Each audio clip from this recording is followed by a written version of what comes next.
Big boss season 7 ലൈവിൽ ഇപ്പോൾ നടന്നുകൊണ്ടിരിക്കുന്നത്. അങ്ങനെ ഷാനവാസിക്ക് ഏറെ കാത്തിരുന്ന ആഗ്രഹിച്ചിരുന്ന ആ ഒരു വാർത്ത ഷാനവാസിനോട് അനീഷ് പറഞ്ഞിരിക്കുകയാണ്, ഞാൻ നിന്നെ ഫ്രണ്ടായി സ്വീകരിച്ചു. അപ്പോൾ ഷാനവാസ് പറയുന്നുണ്ട്, അതെനിക്ക് ഓൾറെഡി അറിയാവുന്ന കാര്യം തന്നെയാണ്, ഞാൻ നിന്നെ ഒരു ചെറിയ ഫ്രണ്ടായിട്ട് മാത്രം ഞാനിപ്പോൾ നിന്നെ സ്വീകരിക്കുന്നുണ്ട് എന്ന് പറയുന്നുണ്ട്. അങ്ങനെ ആ ഷാനവാസിന് ഭയങ്കര സന്തോഷമാകുന്നുണ്ട്. എടാ എന്തൊക്കെയാണെങ്കിലും എന്താ, ഞാനല്ലേ നിന്നെ ഇപ്പോൾ ഒരു കോളേജ് കുമാരനെ പോലെ ആക്കി തന്നത്, നീ എങ്ങനെ ഉണ്ടായിരുന്നതായിരുന്നു, ഒരച്ഛനെ പോലെ ഉണ്ടായിരുന്ന നിന്നെ ഞാനിപ്പോൾ നല്ല സുന്ദരനാക്കി ഒരു കോളേജ് കുമാരനെ പോലെ ആക്കി എന്ന് പറയുന്നുണ്ട്. അപ്പോൾ അനീഷ് പറയുന്നുണ്ട്, ആ അല്ലെങ്കിലും എന്ന് പറയുന്നുണ്ട്. അങ്ങനെ വർത്താനമൊക്കെ പറഞ്ഞുകൊണ്ട് പോകുന്ന സമയത്താണ് നമ്മുടെ അനുമോൾ ജിഷൻ ചേട്ടനോട് വർത്താനം പറഞ്ഞിട്ട് അവിടെ കിടക്കുന്നുണ്ട്.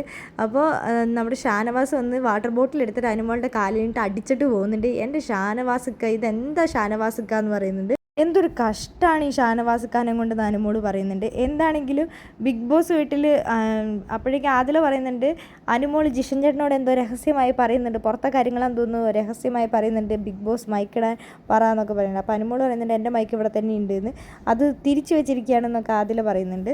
അപ്പോൾ അനുമോൾ പറയുന്നുണ്ട്, ഞാൻ മസ്താനി പോയതിനെക്കുറിച്ച് പറഞ്ഞതാണെന്ന് പറയുന്നുണ്ട്.